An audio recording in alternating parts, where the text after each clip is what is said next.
Messieurs, mes préférables professeurs, mes respectables et aimables étudiants, étudiantes, apprenants, stagiaires, apprentis, tout le monde, bonjour. Dans cette nouvelle séance ou dans cet nouvel épisode, nous continuerons et nous aborderons notre sujet qui concerne la terminologie et les expressions utilisées par les acteurs de la formation et l'enseignement professionnel. Donc, dans cette séance, nous aborderons et nous entamerons les expressions suivantes. La première expression, c'est l'analyse des besoins en formation. L'analyse des besoins en formation. C'est une démarche permettant de définir des besoins de formation. Méthode consistant pour le consultant formateur à analyser les écarts تحليل الفوارق entre compétences requises ou souhaitées et compétences acquises pouvant être comblées par une action de formation. Deuxièmement, le deuxième terme, c'est l'analyse de contenu. L'analyse de contenu, يعني تحليل المحتوى. C'est un ensemble de techniques de recherche dont le but est d'isoler et d'évaluer l'importance quantitative de certains aspects particuliers d'une communication orale, écrite, visuelle ou sonore. Technique de recherche pour la description objective, systématique et quantitative du contenu manifeste de la communication.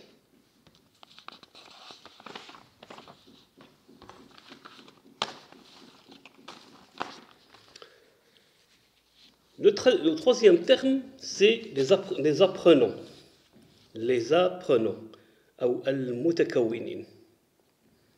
Il s'agit de l'élève, de l'étudiant ou du stagiaire qui suit une formation ou un cursus à distance, bénéficiaire premier du dispositif de formation. Personne engagée et active dans un processus d'acquisition ou de perfectionnement des connaissances et de leur mise en œuvre.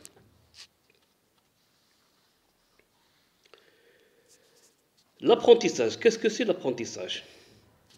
C'est un ensemble d'activités qui permet à une personne d'acquérir ou d'approfondir des connaissances théoriques et pratiquer ou de développer des aptitudes. L'apprentissage autodirigé, يعني تمهين أو التعليم المسير أو المدار ذاتيا. Dans le sens le plus large, l'apprentissage autodirigé décrit un processus éducatif dans lequel les individus prennent l'initiative avec ou sans l'aide des autres pour faire le diagnostic de leurs besoins et formuler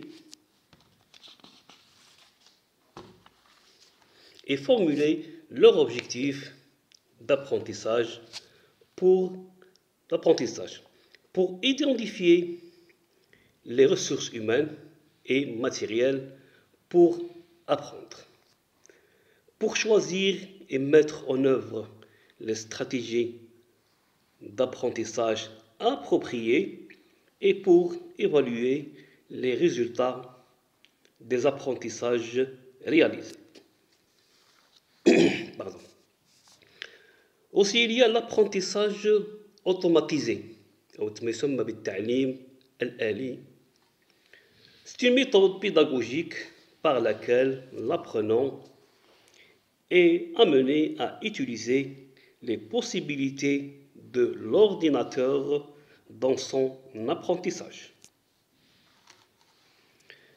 Il y a aussi l'apprentissage collaboratif, التعليم التعاوني, désigne une modalité de formation à distance qui impose aux participants d'échanger entre eux pour progresser.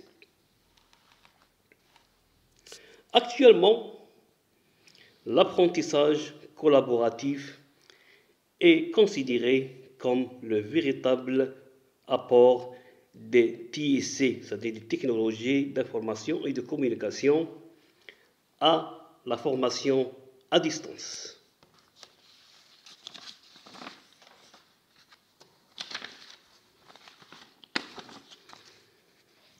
Un autre terme, c'est l'apprentissage distribué. C'est un apprentissage par des moyens technologiques où les équipements informatiques sont physiquement séparés mais gérés par un terminal central. L'apprentissage nomadique. L'apprentissage nomadique, c'est une forme d'apprentissage dans laquelle un apprenant possède des services continus, يعني خدمات مستمرة, à travers plusieurs sessions et possiblement dans différentes localisations. L'approche par compétence, المقاربة بالكفاءات.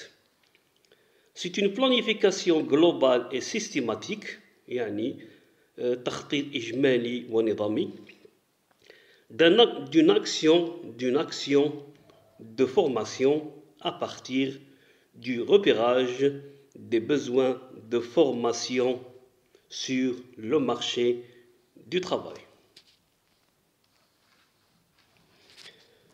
L'arborescence, c'est la présentation, يعني هو التمثيل, la présentation أو تقديم sous forme d'un arbre avec ses branches du contenu d'une application, d'un disque informatique ou de l'un de ses répertoires, d'un site internet.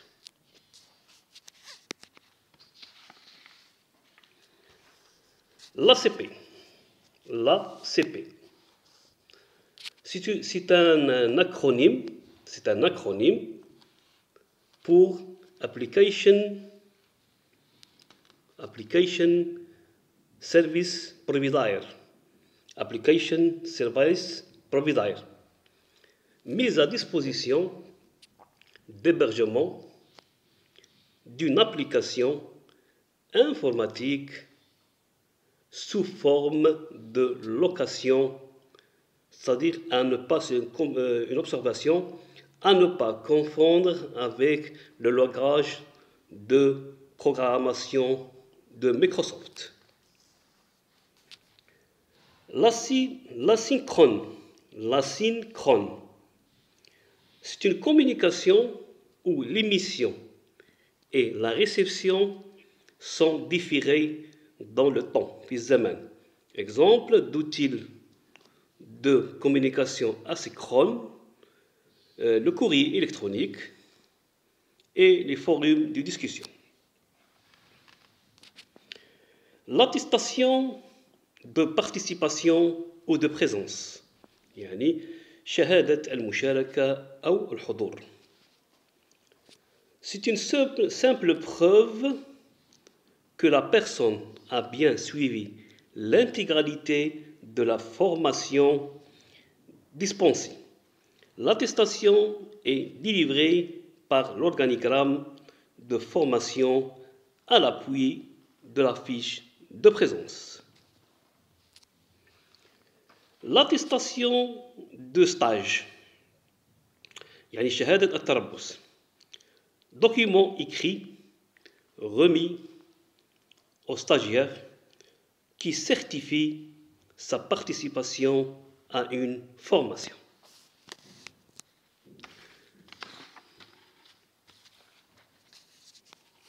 L'autoconférence, المحاضرة المسموعة, c'est un système de réunion téléphonique à plusieurs participants possible sur des réseaux téléphoniques traditionnels. Possible sur des réseaux téléphoniques traditionnels. L'auditoire ciblé, ou l'auditoire cible, c'est un groupe particulier d'apprenants pour lesquels un programme ou un cours a été conçu. L'auto-évaluation, ou التقويم الذاتي, c'est une évaluation par l'apprenant de ses progrès, généralement effectuée au moyen d'un questionnaire qu'il remplit seul. L'autodidaxie,